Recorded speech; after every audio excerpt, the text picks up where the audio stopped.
A terceira mensagem da série Perguntas que todos querem fazer, a pergunta de hoje é: por que pessoas boas sofrem emocionalmente? Eu queria ler com vocês na carta de Paulo aos Efésios, capítulo 6, a partir do versículo 10. Eu vou ler só os primeiros versículos. Quanto ao mais, sede fortalecidos no Senhor e na força do seu poder, revestivos de toda a armadura de Deus, para poderdes ficar firmes contra as ciladas do diabo. Porque a nossa luta não é contra a carne e o sangue, e sim contra principados e potestades, contra os dominadores deste mundo tenebroso, contra as forças espirituais do mal nas regiões celestes. É óbvio que todos nós passamos por momentos difíceis na vida. Momentos de tristeza, de perdas, de rejeições, de rupturas. Existem, de fato, circunstâncias externas a nós que geram sofrimento. Isso é indubitável. É indubitável também entender que há patologias no cérebro que geram sofrimento. Depressão química. Pessoas que são avassaladas por distúrbios hormonais dos neurotransmissores. Pessoas que têm problemas patológicos. Bipolaridade, esquizofrenia, toque e muitos outros nomes que classificam enfermidades do cérebro ou da alma. Mas hoje eu não quero falar nada sobre isso. Hoje eu quero falar para vocês sobre uma realidade espiritual muito profunda. Hoje eu vou descrever para vocês um processo que, se vocês entenderem e levarem a sério, vocês vão vencer muitos sofrimentos que têm nas suas próprias almas. Então, antes de eu responder propriamente a pergunta, por que pessoas boas sofrem emocionalmente, eu quero começar falando sobre a importância deste texto que acabamos de ler. O texto começa dizendo assim: quanto ao mais. No português, esse quanto ao mais, parece que o Paulo está dizendo o seguinte: olha, já falei tanta coisa, agora preciso concluir. Então deixa eu dar mais um recado aqui importante. Mas a palavra grega traduzida por esse quanto ao mais, loipoi, é completamente diferente disso. É exatamente o contrário. É como se Paulo estivesse dizendo: tudo que eu falei aqui é muito importante, mas o que eu vou falar agora é crucial. É a coisa mais importante que vocês precisam entender. E se você entende isso, e você olha para a carta de Paulo aos Efésios, você vai entender o tamanho e a importância disso que eu vou dizer. Porque no capítulo 1, Paulo fala sobre a nossa eleição antes da fundação do mundo. Uau! Extraordinário. No capítulo 2, ele fala que somos salvos pela graça, mediante a fé. Que não temos que obrar para podermos ser salvos. Uau! Maravilhoso. No capítulo 3, ele fala... O que ele fala mesmo? Tem que ler, né? Da habitação do Espírito no interior do homem. E fala como nós podemos conhecer o amor de Cristo através da habitação. No capítulo 4, ele fala dos 5 ministérios e da importância que eles têm para a igreja, para o preparo da igreja. No capítulo 5, ele fala sobre o relacionamento do marido com a mulher, como Cristo e a igreja. E no 6, no início, ele fala sobre o relacionamento de pais e filhos. Temas importantíssimos. Mas diante do que ele vai dizer, é como se ele estivesse falando: todas essas bênçãos que eu lhes apresentei, de nada valerão se vocês não entenderem o que eu vou dizer agora. E aí então, ele apresenta o tema da batalha espiritual. Por que as pessoas sofrem? Porque elas não entendem. Podem entender intelectualmente, mas não entendem de verdade o que está por detrás de todo o sofrimento.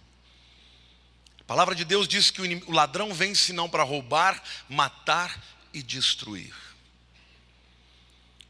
Portanto, por trás de todo sofrimento, de toda injustiça, de toda ruptura, de toda perda, existe um mentor intelectual que deseja diariamente, diuturnamente, destruir a sua vida, atacando a sua alma, a sua mente.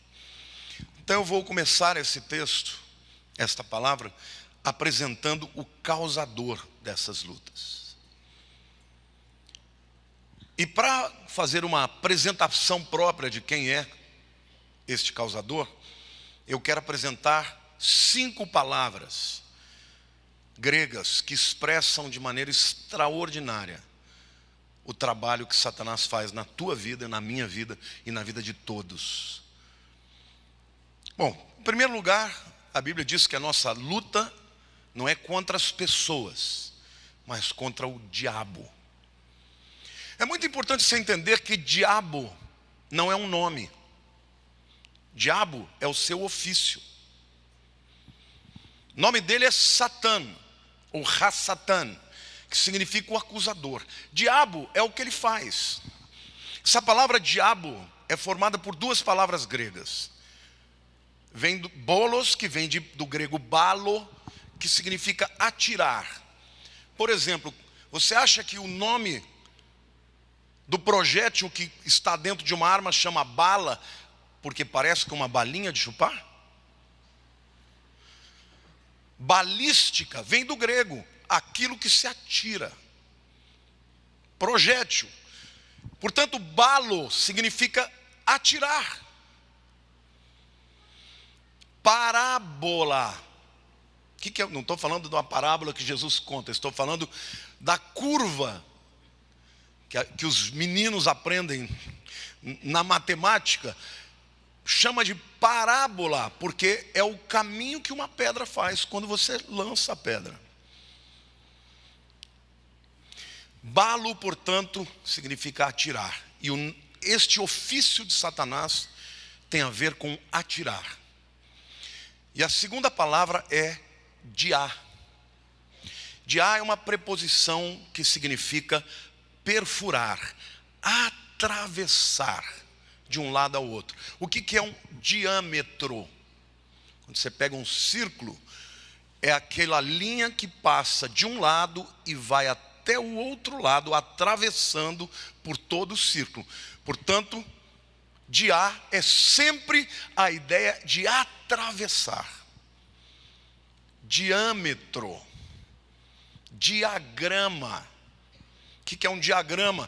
É uma descrição do início ao fim, perpassando por todas as verdades, sem deixar que nada seja deixado de lado. Portanto, a palavra diabo significa o seguinte: que este ser, ele atira e atira e atira, e ele atira contra a sua alma, contra a sua mente, e as suas balas perfuram e atravessam todo o seu ser. Você sabe que existe no exército aqueles coletes de Kevlar, né? Kevlar é aquele material que para muitas balas. Mas quando os policiais vão lutar com aqueles coletes contra os bandidos do morro, eles não conseguem vencê-los muitas vezes, porque as balas deles perfuram o colete. Eu quero te dizer que quando a Bíblia chama ele de diabo, é porque ele atira os seus dardos contra a sua mente constantemente.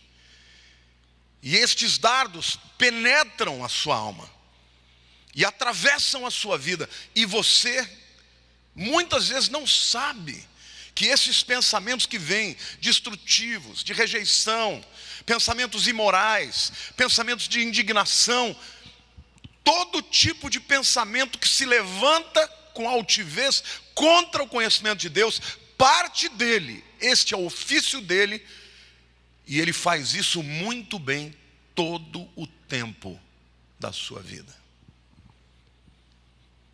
Então é muito importante você entender que por detrás de todo ataque existe uma pessoa. Não desconsidere, você está lutando contra um espírito antiquíssimo, poderosíssimo, e que tem um alvo. O alvo é a sua mente. A segunda palavra que eu quero citar para vocês aqui no texto é ciladas. Esta palavra ciladas é mal traduzida. No grego é metodeias. Lembra que palavra nossa é essa? Método. Método é uma palavra grega também, formada por duas outras palavras. Rodós é caminho. O que é rodoviária? É o lugar onde o ônibus vai pegar o seu caminho. O que é êxodo? Saída, um caminho de saída. São palavras que vêm de rodós. O que é odômetro? É aquele, como é que chama? Aquele device, aquele aparelho que serve para contar a distância que o seu carro está andando. Então diga assim: rodós, caminho. Metá. Metá é uma preposição que significa junto, mas nunca junto estático, sempre de maneira dinâmica. Por exemplo, a palavra metá significa além também, metafísica, além do mundo físico. Metanoia, mudança de mente. Bom, mas tudo bem, pastor, o que isso quer dizer com cilada? Quer dizer que Satanás tem um método para atacar a sua vida. Não é um ataque aleatório. As coisas não aconteceram por acaso. Elas acontecem dentro de uma metodologia. Tudo que ele faz tem um propósito: alcançar a sua alma, a sua mente. Então quando vem aquele ataque que você não está esperando, e você tem aquela resposta na alma, saiba que Satanás atingiu exatamente o ponto nevrálgico que ele sabia que ia produzir em você alguma coisa ruim, uma resposta ruim. Não é por acaso. Quando a Bíblia diz que ele tem metodeias, que ele tem método, ou seja, ele tem uma via única, desde o Éden e até o final dos tempos. Satanás, para derrotar uma pessoa, ele ataca a mente. Então, por que as pessoas sofrem, boas sofrem? Porque nós estamos em guerra. Por que as pessoas boas sofrem? Porque nós estamos em guerra. E Satanás usa de uma metodologia sistemática. O que é uma pessoa metódica? É uma pessoa que não faz de qualquer jeito. Ela faz segundo o script. Ela age segundo aquele propósito, aquela maneira, aquele jeito. Ou seja, em time que se vence não se muda. Satanás sempre agiu assim e sempre vai continuar agindo assim.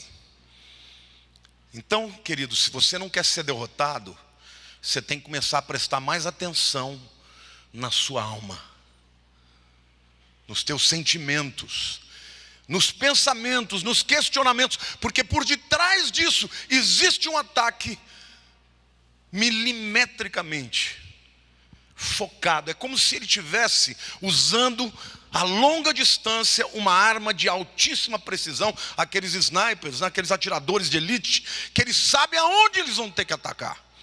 E a bala que ele vai enviar não é uma bala qualquer que vai parar em qualquer escudo, ela atravessa, porque ele é o diabolos, é aquele que lança e atravessa e perpassa profundamente até chegar ao ponto da sua fragilidade. E para que ele saiba qual é esse ponto, ele está sempre ao redor, observando um pensamento que você expressa, algo que você diz desapercebidamente, e ele está ali e fala: aqui é o ponto.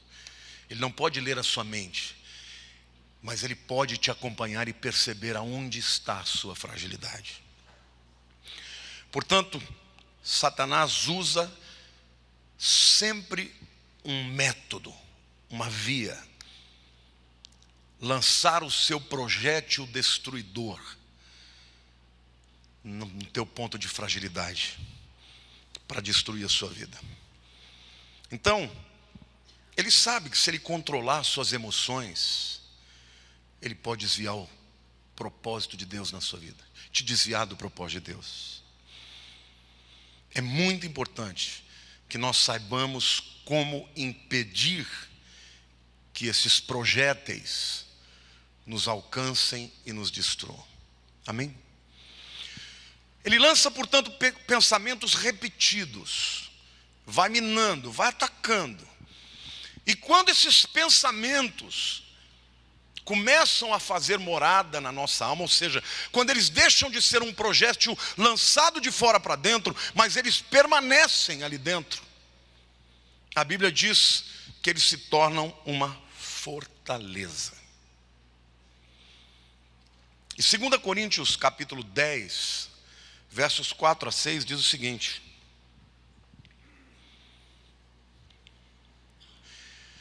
porque as armas da nossa milícia não são carnais, e sim poderosas em Deus para destruir fortalezas, anulando nossos sofismas e toda altivez que se levante contra o conhecimento de Deus, e levando cativo todo pensamento à obediência de Cristo, e estando prontos para punir toda desobediência, uma vez completa a vossa submissão. Esta palavra traduzida por fortaleza no grego é okuroma. E ela é traduzida na Bíblia de duas maneiras diferentes, que são, na verdade, complementares. A primeira é uma prisão. E o que é uma prisão? Uma prisão é o indivíduo estar confinado a um espaço e não poder, em liberdade, sair para onde ele quer. Então o camarada está ali atrás das grades e ele olha para fora e vê os indivíduos livres, mas ele está confinado. Sim ou não? Satanás lança os pensamentos que perfuram, que perpassam, que atravessam, e se esses pensamentos não são rechaçados, eles se tornam uma prisão. Quantas pessoas sofrem na alma porque estão aprisionadas a lembranças do passado, a feridas, a culpas, a pecados, a palavras que foram ditas às vezes até sem pensar, mas que permaneceram e cresceram e construíram uma prisão dentro delas. Diga assim: prisão. O indivíduo está preso e não pode sair para fora. Essa palavra também é traduzida por fortaleza ou castelo. E a ideia de uma fortaleza é exatamente o contrário. Não é que o indivíduo esteja preso e ele quer sair e não pode, não. A fortaleza é criada para que os de fora não possam entrar. Verdade ou não? Portanto, quando o indivíduo você vai para o Kremlin, por exemplo, o Kremlin tem paredes de 10 metros de espessura. Aquilo lá está pronto para receber qualquer canhão pode atirar ali que não derruba uma muralha desse tamanho. Qual é a ideia, portanto, da fortaleza? Eu estou aqui dentro e ninguém pode entrar. Se a gente traz isso para que o diabo faz, primeiro ele te torna preso e você não pode sair livre. Segundo, ele impede que as pessoas livres que estão fora, que queiram trazer palavras de libertação, ele impede que você as receba. Então é aquela palavra de encorajamento que entra e sai, ou então bate e ricocheteia. É aquela palavra de Deus que é pregada e você está tão aprisionado naquilo que aquilo não entra e não produz mudança na tua vida. Então preste atenção, meu querido. O inimigo, quando ele começa a lançar sentimentos, os seus dardos inflamados, o objetivo dele é te destruir. Cuidado, este é o momento de você procurar ajuda. Este é o momento de você pedir oração. Este é o momento de você confessar para alguém. Porque se você não faz, aquilo começa a produzir sentimentos mais profundos. As grades começam a se formar. A fortaleza te impede de sair em liberdade e receber os instrumentos de Deus para a sua libertação. E quando você olha para o ponto de vista médico, hoje já se sabe que o cérebro de uma criança é praticamente uma tábula rasa. Uma criança, ela pode aprender 5 línguas de uma vez sem dificuldades. Por quê? Porque as conexões neuronais, as estruturas físicas dos pensamentos no cérebro ainda não foram formadas. É por isso que nós que aprendemos uma segunda língua depois que crescemos, a gente traduz, faz essas coisas. Você pega uma criança, ela não traduz, ela já vai falando, já vai incorporando. Por quê? Porque o cérebro dele ainda não tem estruturas mentais definitivas. Isso vale para aprender uma língua, isso vale para aprender uma habilidade como dirigir, andar de bicicleta, mas isso vale também para sentimentos destrutivos. O indivíduo aprende a pensar daquele jeito: ninguém me ama, eu não sou ninguém, as pessoas não se importam comigo. E aí, por mais que ele ouça a palavra de Deus, ele está sempre desconfiando, porque quando diz respeito àquele elemento específico emocional, a vida dele está aprisionada naquela fortaleza. Mas eu quero dar uma boa notícia para vocês. A palavra de Deus diz que é possível se destruir fortalezas, altivez e sofismas e mentiras que o diabo pode aplaudir, que o diabo estabeleceu na sua vida.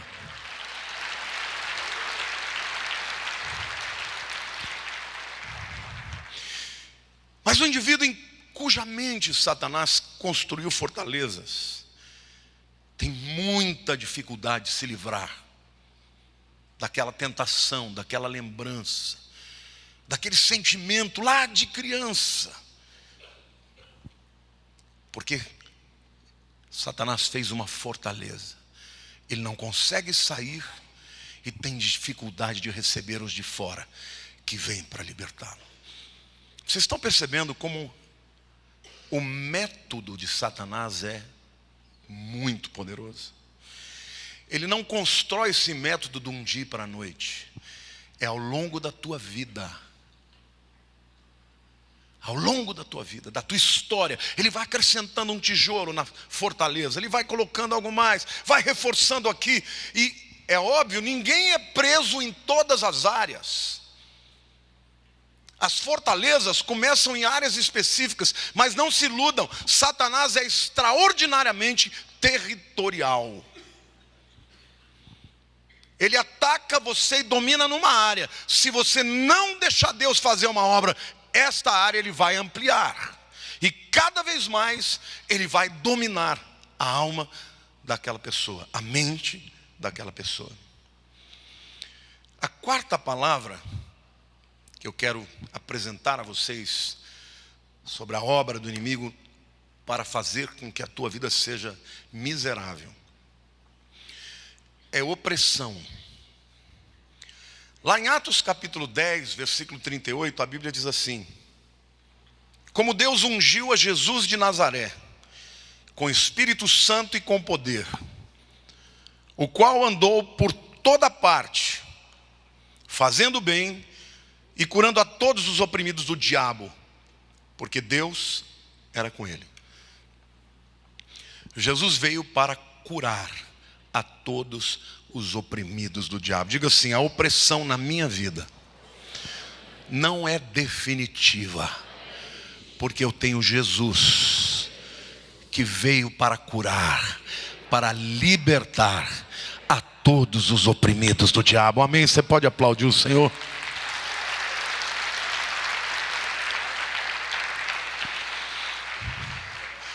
Esta palavra oprimidos, opressão, no grego é katadinastel.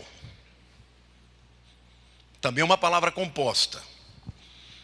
Este prefixo kata está sempre ligado à destruição.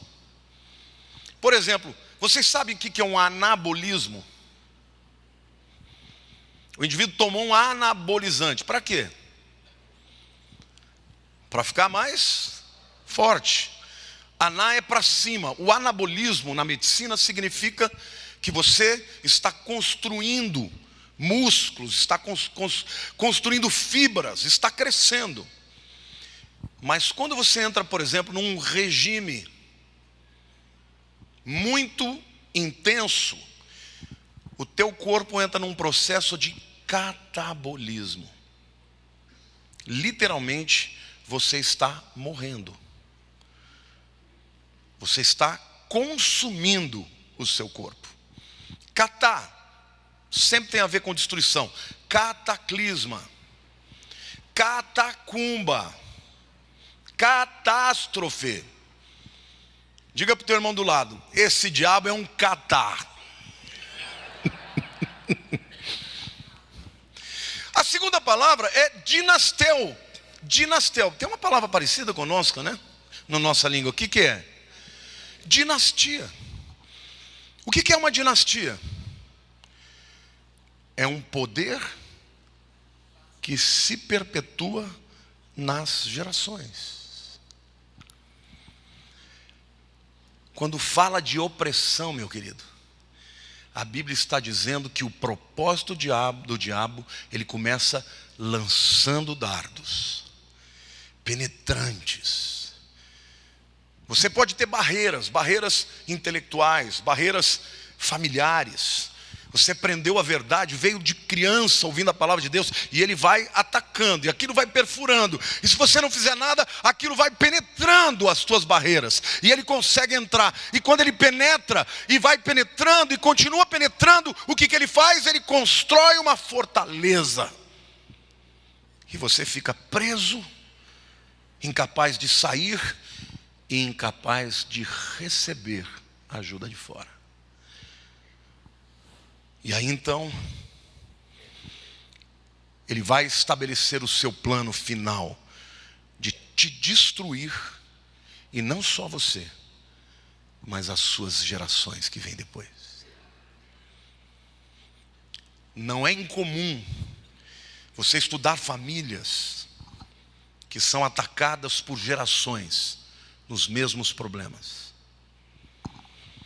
Porque ele não vem para destruir a sua vida, ele vem para estabelecer uma destruição na tua vida e nos teus descendentes. Então, se ele não for parado, e ele pode ser parado, porque a Bíblia diz que Jesus veio para curar os que foram oprimidos pelo diabo. E ele não só cura a tua vida, mas cura gerações, cura a família. Ele estabelece uma nova ordem na sua vida, que é a ordem de sermos livres para a glória do seu nome. Amém? Essa palavra expressa, portanto, o poder de um tirano que pretende se perpetuar no poder. E é por isso que tantas vezes nós vemos pessoas tiranizadas na sua alma, incapazes de desenvolver o seu potencial. Pessoas que não conseguem olhar para fora, estão sempre olhando para dentro, sempre enxergando as suas mazelas, as suas dores, as suas feridas. Pessoas que culpam o mundo pelo seu fracasso, quando na verdade nós vencemos o nosso fracasso quando nós decidimos que nós vamos ser mais do que vencedores, que ainda que Satanás se levante contra nós, o Senhor Jesus em nós é mais poderoso do que aquele que está fora. Amém? Então, queridos, nós precisamos nos levantar contra ele, resistir às suas estratagemas. Ele usa esse método desde o Éden, desde a antiguidade. Os pensamentos penetram, formam fortalezas e cadeias que são passados para gerações. Os filhos destas pessoas doentes da alma crescem, são crianças, tábuas rasas, cheias de esperança. Vê uma criança sorri, criança tem esperança e pergunta: o que você quer ser? Eu quero ser astronauta. O que você quer? Você quer ser bombeiro. Criança sonha, tem esperança, tem vontade de progredir, mas muitas vezes são criadas por adultos doentes que começam a passar a sua amargura, o seu veneno, e começam a ser afetadas, e as gerações são afetadas, porque esse é o objetivo do inimigo. E o pior, muitas vezes, as gerações seguintes são ainda mais aprisionadas. Porque o que o diabo fez no pai, ele faz pior no filho. E faz pior no neto. Mas 2 Coríntios 10, 4-6 diz: porque as armas da nossa milícia, da nossa guerra, não são carnais. Diz assim: não dá para vencer isso aí com a capacidade humana. E sim poderosas em Deus. Diga assim: mas em Deus as nossas armas são poderosas. Amém? E se a palavra está dizendo que opressão é catadinastel, essa palavra dinastia vem de dinamis, de poder, de dinamite. Quando a palavra de Deus está dizendo poderosos em Deus, está dizendo que em Deus as nossas armas são bomba atômica, dinamite, para detonar todas as fortalezas do diabo. Amém, irmãos? Nós podemos ser livres e começar uma nova história, uma nova vida em Deus. Poderosas em Deus para destruir fortalezas, para anular os sofismas e toda altivez que se levante contra o conhecimento de Deus, levando cativo todo pensamento à obediência de Cristo. Olha que coisa interessante. Vocês sabem como os romanos levavam alguém para a cadeia? Quando chegava, por exemplo, um prisioneiro e era pego e tinha que ser levado para a cadeia, eles usavam aquelas lanças pontiagudas. Tinham soldados que ficavam do lado direito, do lado esquerdo, e atrás outros soldados iam com as lanças apontadas nas costas da pessoa. Se ela quisesse mudar a direção, o camarada, se você mudar a linha, eu perfuro. Não tinha como fugir daquilo. Você sabe o que a Bíblia está dizendo? Que quando esses pensamentos vierem contra a tua vida, você vai pegar a palavra de Deus e vai espetar. Fala: olha, você está querendo fazer o errado? Está querendo pensar errado? Está querendo ir para o caminho do inimigo? Aqui, pum. Obediência, obediência, obediência, obediência. Sabe como você vence o diabo? A minha vontade é fazer isso, mas eu não vou fazer. Obediência, obediência. A espada atrás, a lança dirigindo a sua vida. Não deixe o diabo dirigir a sua vida pelos pensamentos que ele te lança. Seja dirigido pela palavra de Deus, levando cativo todo pensamento à obediência de Cristo. Deixa eu fazer uma pergunta para você. Você pode impedir que ele lance os pensamentos? Fale alto, pode ou não? Não. Você não pode impedir que ele lance o pensamento, mas você pode decidir que caminho você vai tomar. Por quê? Porque você vai ser cativo, levar este pensamento cativo à obediência de Cristo. Porque Cristo, meu querido, a palavra de Deus diz que Ele é o valente, que quando Ele entra, Ele tira o valente e bota para fora e deixa a casa limpa, mas a partir daí é Ele que vai comandar a sua vida. Quantos querem ser livres? Querido, ou você vai ser sujeito ao inimigo das nossas almas, ou você é sujeito a Jesus. Mas Ele é o libertador. Conhecereis a verdade, e a verdade vos libertará. Agora, o processo da libertação se dá, a princípio, não por sentimentos, mas por obediência. Eu não sinto, mas eu obedeço. Daqui a pouco, a obediência começa a restaurar as áreas da tua memória, dos sentimentos, e você passa a entender que a vontade de Deus é boa, é perfeita e agradável. Glória a Deus, você pode aplaudir o Senhor?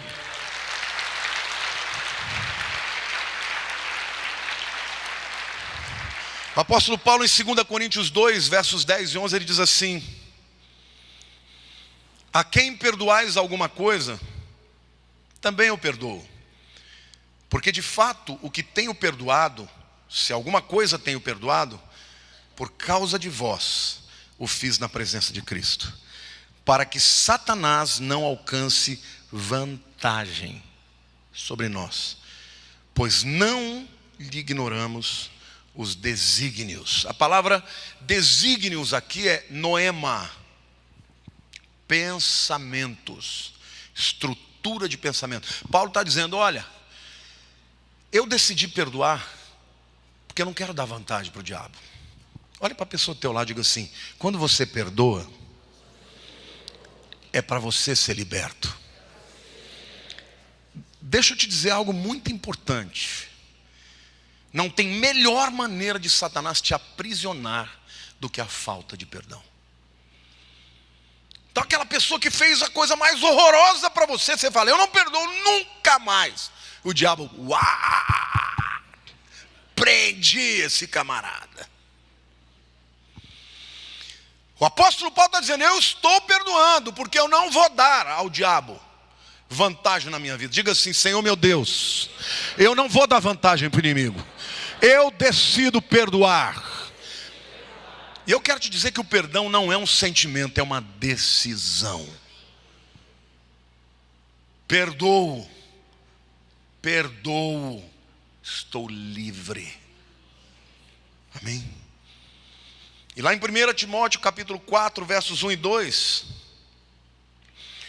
a palavra diz: ora, o Espírito afirma expressamente que nos últimos tempos alguns apostatarão da fé, por obedecerem a espíritos enganadores e a ensinos de demônios, pela hipocrisia dos que falam mentiras e que têm cauterizada a própria consciência.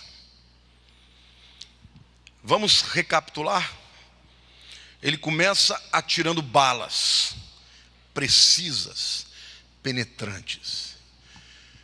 Depois, ele faz com que as pessoas, com estes pensamentos repetitivos, fiquem aprisionadas em fortalezas, em cadeias. Em seguida, ele oprime. Tudo isso segundo um método só, um alvo só. Qual é o alvo do diabo? Diga: minha mente. É só essa. Ele só tem uma bala. É sempre no mesmo lugar. Depois ele te oprime, ou seja, ele vem para te destruir e para levar essa destruição para os teus filhos, para os teus netos, para as próximas gerações. E no fim, o que ele quer? Formar uma mentalidade de engano. Eu já vi isso muitas vezes. A pessoa começa com uma insatisfação. Ela começa a ficar insatisfeita, talvez por uma luta, por uma situação, e aquilo começa a corroer. Se não trata, aquilo vira uma fortaleza. Aí aquilo que vem para libertar uma palavra de Deus, uma direção, o camarada não quer ouvir. Porque Satanás já começou a fazer uma fortaleza dentro dele para dizer: a palavra de Deus não é bem assim não. Daqui a pouco, ele já está completamente rendido. E você vê pessoas assim, tristes, amarguradas, querendo romper com tudo, até com Deus. Pessoas assim estão a um passo da apostasia. Porque a apostasia vem como consequência desta mentalidade distorcida. Deixa eu fazer uma pergunta. É sério o negócio ou não? Você já viu esse processo na tua vida? Sim ou não? Eu vejo na minha todos os dias. Como nós podemos enfrentar isso? Eu queria dizer para vocês que quando Deus enviou Jesus, a Bíblia diz que Ele veio para destruir as obras do diabo.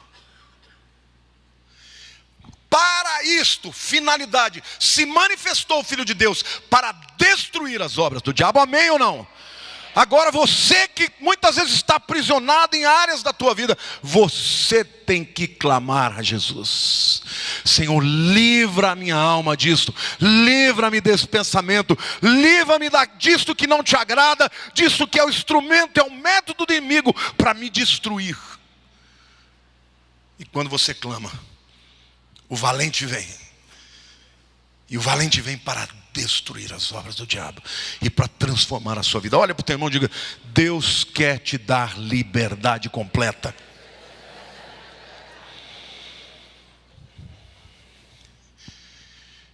O tema de como vencemos é a mensagem da semana que vem. Mas eu quero dizer para vocês que a Bíblia nos ensina como devemos tratar a nossa mente. Sobre tudo que deves guardar, guarda o teu coração, porque dele provém as saídas da vida. Está falando da mente, da alma. Aquilo que o homem pensa, isto é o que ele é. Faço votos que prospere e tenha saúde, assim como prospera a tua alma. Todos esses textos são versículos que falam de como nós devemos tratar a nossa mente. Não vos conformeis com este mundo, mas transformai-vos pela renovação da vossa mente. Não se amoldar, não tomar a forma, não se conformar, ser transformado. Então nós devemos transformar a nossa mente. Conversão significa metanoia, mudança de mentalidade. Você tinha aquela mentalidade pequena, não valho nada, eu sou pequeno. Não, eu sou filho de Deus, Deus é bom. Na minha vida eu vou ser mais do que vencedor. Satanás atira e você rebate com a palavra de Deus, como Jesus fez. Amém, irmãos? Glória a Deus, nós podemos ser livres. Não deixe ele formar a tua mente. Fortalejas. Devemos nos despojar do velho homem e nos revestir do novo homem que se renova. Devemos proteger a nossa mente com o capacete da salvação. Eu termino respondendo a pergunta: porque pessoas boas sofrem tanto emocionalmente? Porque não entenderam que esta é uma batalha que todos devemos travar. Isto não é uma questão de escolha. Esta é uma batalha na qual todos estamos inseridos. Toda vez que você recebe um ataque do inimigo, você pensa na palavra de Deus, você profere a palavra de Deus e você obedece a palavra de Deus, o poder de Deus vai anular aquela obra de Satanás na tua vida. Agora deixa eu te dizer algo, eu vou terminar e vou orar pela sua vida. Não existe um ponto, existe no inglês uma expressão, point of no return. É aquele ponto que você chegou, não tem volta. Não existe isso para Deus. Enquanto você estiver vivo, existe retorno, porque o poder de Deus é assim, Ele vai até o fim. Jesus veio, desceu ao lugar mais profundo para buscar o pior dos pecadores. Amém, querido? Você pode ser livre, mas tem que desejar a liberdade em Cristo Jesus. Não brinque com a sua mente. Não brinque com as coisas que você agasalha no teu coração. Lute contra elas e Deus vai te dar liberdade. Cuidado com a tua palavra. Não fale contra si mesmo. Não se critique. Não entre nesta pilha de criticar os seus circunstantes, de achar que eles são culpados pelo teu fracasso. Não, reconheça que Deus pode mudar a tua história, mas tome posição. Uma decisão minha: eu vou estar debaixo do reino do Filho do seu amor, e não do império das trevas. Amém, glória a Deus.